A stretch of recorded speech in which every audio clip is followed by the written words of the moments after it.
Mabait siya.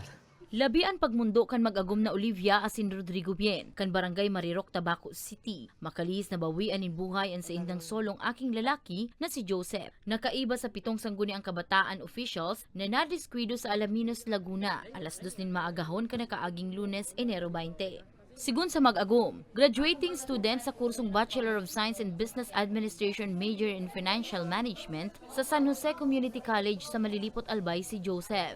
Nagpaisi man da sa indaan biktima dapit sa lakbay-aral na pagpapartisiparan kaini pasiring sa Siargao. Kaiba ang kapwa SK officials. Pinugulan man daan indaan paghali kaini. Alagad sa dyan, dayo man giraray sindang naginibo. Ano ma'am na pizza November da sinda mahali yan mananggad mapasirgaw ngaya kami mama. Tapos day natuloy na November, December naman 15 garo ito. Mahal na mauranon ka ito ma'am. Day nakaano sinda.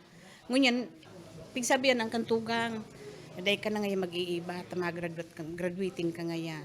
Talagang kunyanya talagang mahilig siya sa nakaabot na ma'am na El Nido, nakapapalawan naan.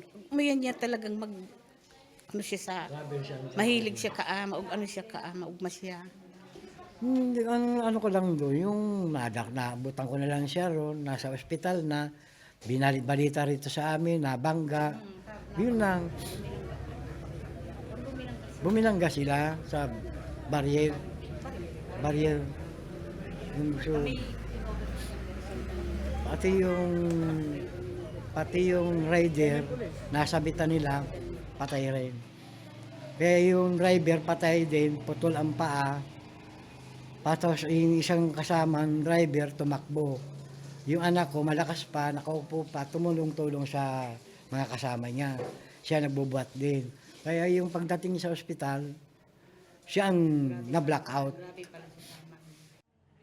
Banggikan parehong aldaw kan makaabot sa pamilya Bien an mamundong bareta. Tulos mandaan na nagbiyay ang pamilya pasiring sa Alaminos. Alagad kan suminunod na aldaw, binawian man sana ininin buhay. Ay, ako, sa akin sa anak ko, mahal ko. Wala akong magagawa. Wala lang. Mahal ko rin siya. Mahal niya rin ako. Isa ko lang lalaki kasi. Dugay na baguta siya ma'am, aki umpa. Day siyang masabi, day siyang sakuta.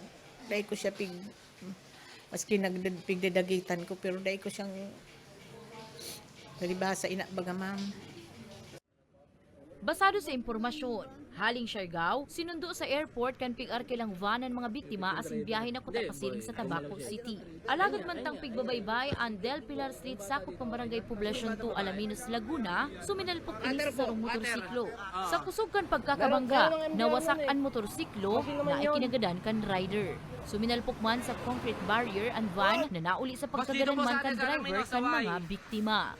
Mientras tanto, binisto ang mga lugadan na pag-iriba ni Joseph na sinda Daryl John Bos Almonte, 25 anyos, SK Chairman, John Philip Borais, 25 anyos, SK Chairman, SK Councilors na sinda Eileen Borbe, 20 anyos, Romel Carulio, 21 anyos, Joven Borbe, 21 anyos, Ira May Sena, 21 anyos asin Aris Sahahuela, SK Secretary. Para sa mga baretang Tatak Bicol, Danica Garcia.